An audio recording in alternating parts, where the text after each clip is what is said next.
Before I took this course, my understanding of leadership was that we should pay attention to those who have rights or high positions, and the leaders are basically men. During the course, I learned that leadership can be multi-layered and it also exists in people of different identities. At the same time, learning the difference between binary and non-binary allows me to reflect on myself. In many cases, I look at other people from the perspective of binary gender itself. At the same time, I'm very grateful for being able to summarize cisgender and transgender in this course because, to be honestly, I had never had the concept of a system before taking this course. Finally, this course gave me a direct change in the perspective of leadership because I used to assume that leadership is power, but for a large part, leadership is kind of influence and communication ability. Our topic is actually related to gender expectations and sports, especially focusing on cisgender men in the sports fields. This phenomenon is actually very common. Many people who hold the argument of natural differentiation of gender and gender orientation will think that it is natural that boys like sports and girls do not. This argument also shows that exercise is an important way to build masculine traits. On the other hand, the femininity of female athletes has been questioned. If girls are not suitable for sports, then once this meaning is extended, women are not suitable for coaching or other sport leaders. What's more, even in the past few decades, there has been an increase in female athletes and outstanding female athletes. But still, in the eyes of many people, sports are still a great opportunity to measure or prove male characteristics.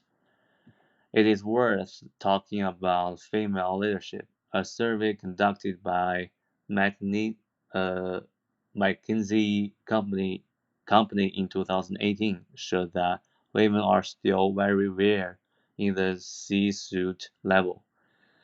Our topic is related to cisgender men and sports.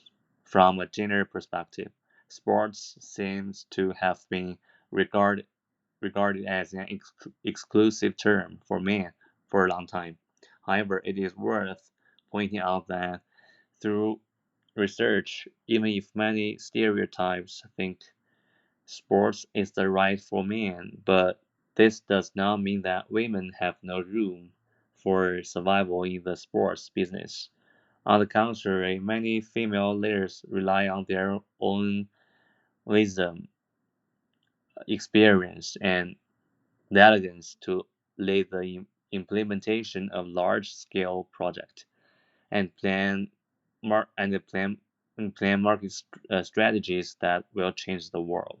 For example, Michelle Robert is the top head of the first major professional sports league in North America, and together with DeMaurice Smith and the head of the Major League Football Association, has become the highest ranking African American in the sports world senior Americans.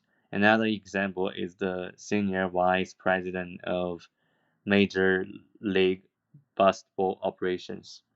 As the highest level female leader of the Professional Basketball League, Kim Ing.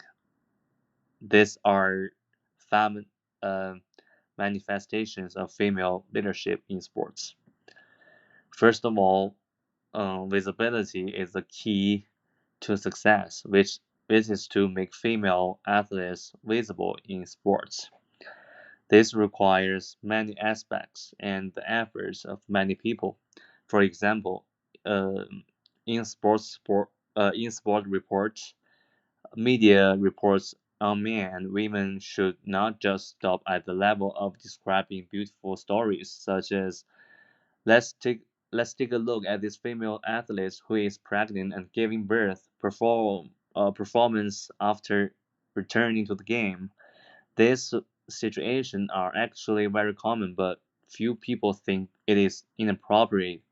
The media commented that the performance of female athletes in the competition should be viewed from a professional perspective, just like when reporting male sports.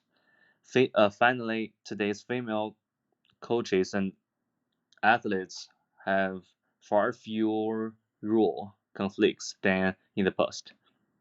Nowadays, women in sports do not care about the public perceptions that femininity is not commensurate with sports. But when they participate in certain sports, culture and societies still hold negative views, even in the United States, Canada, and other countries where women's sports are progressing. Female athletes still experience discrimination and being in the minority.